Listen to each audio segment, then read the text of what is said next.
Je suis Amanda Pagliari et bienvenue sur la chaîne moto la plus charmante du Brésil. Aujourd'hui, découvrez la réalité des acheteurs de la 117 Likee et abonnez-vous, cette moto le vaut bien. C'est parti pour rouler. Cette moto freine beaucoup. Ça s'est resserré ici. Oh là là, la voiture a pris feu, les gens. La réalité pour ceux qui achètent une Harley Davidson Breakout, c'est qu'ils vont rouler sur une vraie Harley Davidson. L'esprit Harley est bien là. Vraiment un tableau de bord minimaliste, chromé, un gros réservoir. Regarde ça, regarde le cockpit de cette moto, regarde ça, waouh, c'est un vrai réservoir de guerre. Le style Harley, sans parler du son du couple quand tu accélères. Donc ce n'est pas pour rien que c'est la préférée de beaucoup de fans de Harley qui aiment ce modèle. Mais dis-moi ton avis, qu'est-ce que tu penses de ce modèle? Écris-le ici en bas. Waouh, tu vois, l'agilité ici, la maniabilité est vraiment bonne. Elle m'a surprise.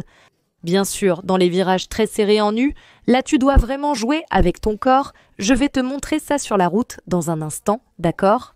Oh là là! Oh là là! Quelle beauté! Miséricorde, voilà la réalité quand on achète une moto, mon Dieu, tonton. Mon Dieu, heureux anniversaire 20, et ce n'est même pas un tonton. Moi, hein. Le gars y est allé à fond. Je n'ai même pas réussi à freiner. C'est vraiment mauvais. Ceux qui achètent une Breakout et qui vont rouler, s'ils n'ont pas d'aussi grandes mains que les miennes, ça va être difficile de freiner. Tu accélères, tu freines, tu n'y arrives pas, iront pas.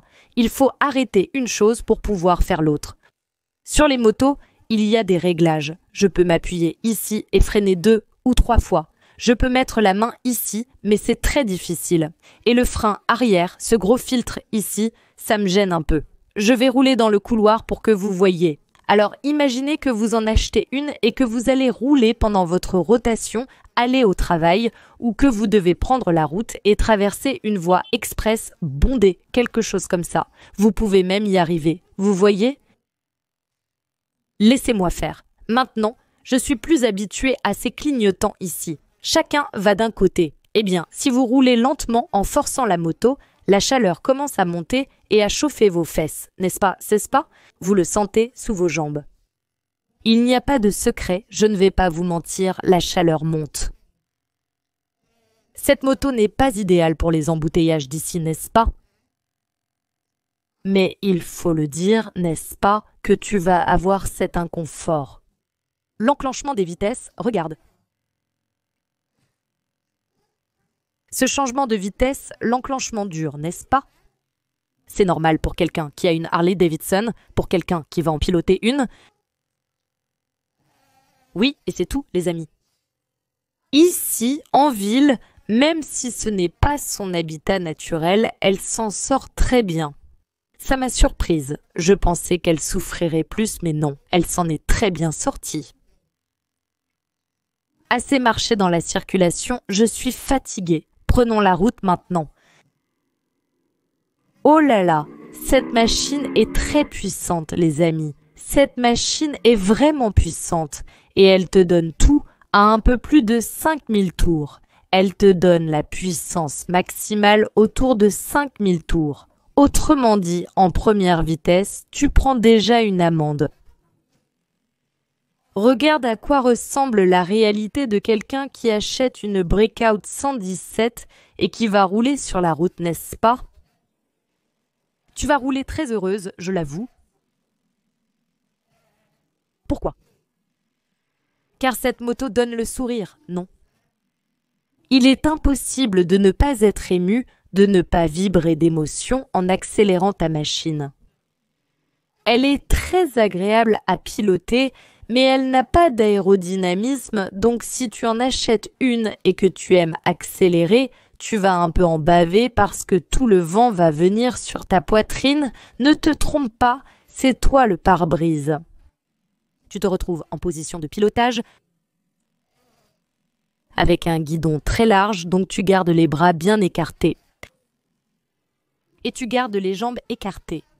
Et là, c'est comme un parachute, tu vois, le vent vient directement sur toi. En gros, c'est ça. Mais c'est très amusant. Il faut aller vite sur les pédales et accélérer. Ici sur la route, le filtre à air ne me dérange pas trop. Pourquoi? Parce que je n'appuie pratiquement jamais sur la pédale de frein. Donc en gros, je repose davantage mes jambes, ma jambe reste bien écartée et j'y vais comme ça.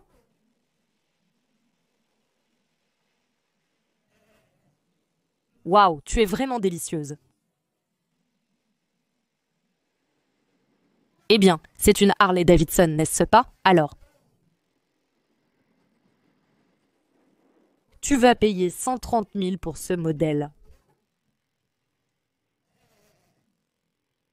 Si tu veux emmener un passager, tu dois dépenser et installer les accessoires, n'est-ce pas? Je te recommande de mettre des protections, n'est-ce pas? Parce que tu pourrais finir par tomber avec cette moto lourde. Qu'est-ce qui se passerait alors? Tu vas abîmer tous les chromes. Ces chromes-là ne doivent pas être si bon marché, tu sais. Alors, mon conseil, c'est toujours des protections. À part la position de pilotage, la selle est très confortable.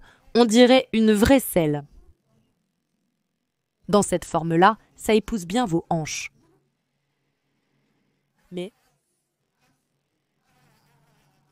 tu es l'amortisseur, c'est-à-dire tu n'arrives pas à faire ce mouvement de ressort comme sur une moto, une position disons conventionnelle. Donc le choc va directement dans ton dos.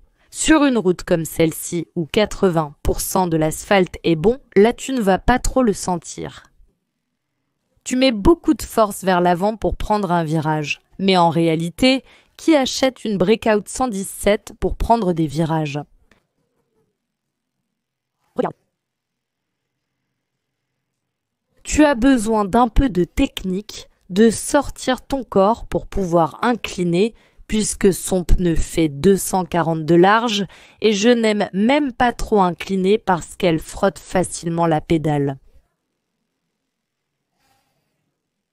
Donc voilà, c'est vraiment une moto de luxe. Ce n'est pas pour tout le monde, mais si la personne a choisi cette moto pour ses caractéristiques de Harley, une moto lourde, une moto qui vibre,